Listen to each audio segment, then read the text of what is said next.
Swiss Tamil TV வழங்கும் இன்றைய சுவிட்சர்லாந்தின் முக்கிய செய்திகள். கண்டோன் பிரீபர்க்கில் பாரிய விபத்து சம்பவம் ஒன்று இன்று புதன்கிழமை இடம்பெற்றுள்ளது.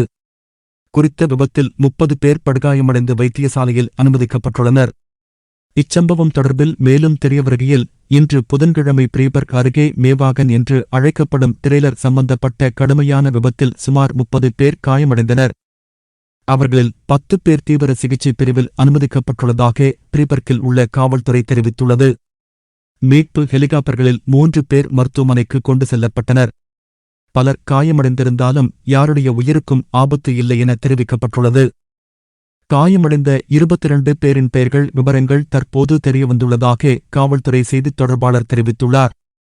சிறு காயங்களுடன் சிலர் விபத்து நடந்த இடத்தில் இருந்து போலீசார் தங்கள் விவரங்களை பதிவு செய்வதற்குள் அங்கிருந்து கலைந்து சென்றனர். போலீசாரின் தகவல்களின்படி பாதிக்கப்பட்டவர்கள் 20 முதல் 25 வயதுக்குட்பட்டவர்கள் எனவும், குறித்த வாகனத்தில் குழந்தைகள் இருக்கவில்லை எனவும் தெரிவித்தனர். குறித்த விபத்து மதியம் 1 மணியளவில் இடம்பெற்றுள்ளதாக தகவல்கள் தெரிவிக்கின்றன. விவசாய இயந்திரம் மூலம் இழுத்துச் செல்லப்பட்ட டிரெய்லர் இடது புறவளைவில் கவிழ்ந்தது ஏன் என்பது இன்னும் தெளிவாக தெரியவில்லை. ஆனால் விபத்து நடந்தபோது குறித்த வாகனத்தில் பயணித்த குழு அதிக வேகமாக செல்லவில்லை என்று செய்தித் தொடர்பாளர் கூறினார். விபத்து நடந்த இடத்தில் இருந்த சரிவு காரணமாக விபத்து ஏற்பட்டிருக்க வாய்ப்பு அதிகம் எனவும் தெரிவிக்கிறார்கள். மேலும் ஓட்டுநரிடம் அலட்சியத்தால் விபத்து ஏற்பட்டதா என்ற சந்தேகத்தின் பேரில் விசாரணை நடைபெற்று வருகின்றது. மேலும் வாகனத்தில் அளவுக்கு அதிகமானோர் பயணித்துள்ளார்களா என்ற கோணத்திலும் விசாரணைகள் இடம்பெற்று வருகின்றன.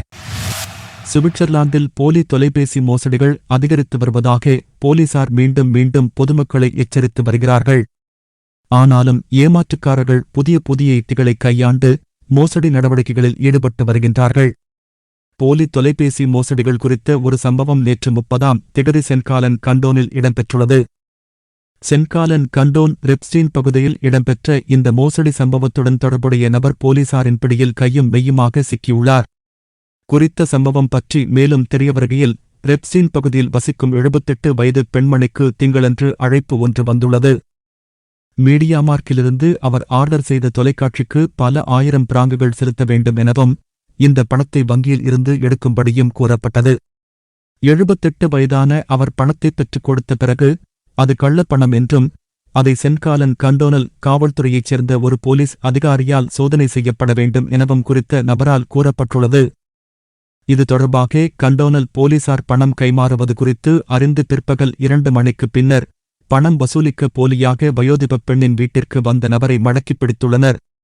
அவர் சுவிட்சர்லாந்தில் வசிக்காத 27 வயதான பிரெஞ்சுக்காரர் என்பது தெரியவந்துள்ளது. 78 வயது முதியவரின் வீட்டில் நிறுத்தப்பட்டு குறித்த இளைஞன் கைது செய்யப்பட்டுள்ளதாக சென்காலன் கண்டோனல் போலீசார் தெரிவித்தனர். சுவிட்சர்லாந்தில் போலீஸ் அதிகாரிகள் அல்லது பாதுகாப்பு அதிகாரிகள் போன்று மோசடி செய்யும் முயற்சிகள் மீண்டும் மீண்டும் கண்டுபிடிக்கப்பட்டு வருகின்றமை குறிப்பிடத்தக்கது. வாட் கண்டோனில் இடம்பெற்ற மோட்டார் சைக்கிள் விபத்தில் 2 பலியாகியுள்ளனர். கடந்த சனிக்கிழமையன்று 2 மோட்டார் சைக்கிள் ஓட்டுநர்கள் நேருக்கு நேர் மோதியதில் விபத்தில் சிக்கிய 2வது நபரும் இறந்துள்ளதாக வாட் கண்டோனல் போலீசார் இன்று புதன்கிழமை அறிவித்துள்ளனர்.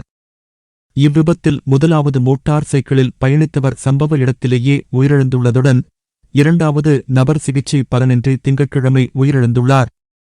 காவல்துறையின் கூற்றுப்படி முந்திச் செல்ல முற்பட்டபோது நேருக்கு நேர் மோதியது. குறித்த விபத்தின் காரணமாக சாலை 2 திசைகளிலும் பல மணி நேரம் மூடப்பட்டிருந்தமை குறிப்பிடத்தக்கது. அரசு வழக்கறிஞர் அலுவலகம் குற்றவியல் விசாரணையை தொடங்கியுள்ளது. விபத்துக்கான சரியான காரணத்தை கண்டறியும் பணிகளும் மேற்கொள்ளப்பட்டு வருவதாக தெரிவிக்கப்படுகிறது. இன்று மே 1 சூரிச்சில் பாரிய ஆர்ப்பாட்டம் ஒன்று முன்னெடுக்கப்பட்டுள்ளது. குறித்த ஆர்ப்பாட்டத்தில் கலந்து கொண்டவர்களது அதிகாரப்பூர்வமான அணிவகுப்பில் சுமார் 10,000 பேர் வரையில் கலந்து கொண்டுள்ளனர். சூரிச் நகரத்தின் வழியாக அணிவகுத்துச் சென்றவர்களில் பெரும்பான்மையானவர்கள் அமைதியான முறையில் ஆர்ப்பாட்டம் செய்தனர். ஆனால் சில முகமூடி அணிந்தவர்கள் சொத்து சேதத்தை ஏற்படுத்தியுள்ளனர். சூரிச்சில் உள்ள கிரெடிட்சியஸ், முல்லர், லெதராக், உப்பீஸ் போன்ற பிரபல நிறுவனங்களுக்கு சொந்தமான கடைகள் மீது தாக்குதல் நடத்தப்பட்டுள்ளது. கடை ஜன்னல்கள் மீது நிறப்பூச்சிகள் பூசப்பட்டும் சில ஜன்னல்கள் உடைக்கப்பட்டும் உள்ளதாக காவல்துறை தெரிவித்துள்ளது. அணிவகுப்பு பாதை ஹெல்வெட்டியா விளாட்டிலிருந்து செக்சிலடன் பிளாட்ஸ் வரை சென்றது. அங்கு இறுதி பேரணி நடைபெற்றது. அங்கு பல்வேறு கோரிக்கைகளை முன்வைத்து பல்வேறு அமைப்பினரும் கோஷங்களை எழுப்பினார்கள். ஆர்ப்பாட்டத்தின் போது கலகம் அடக்கும் போலீசார் படையும் களத்தில் பணியில் ஈடுபட்டிருந்தமை குறிப்பிடத்தக்கது.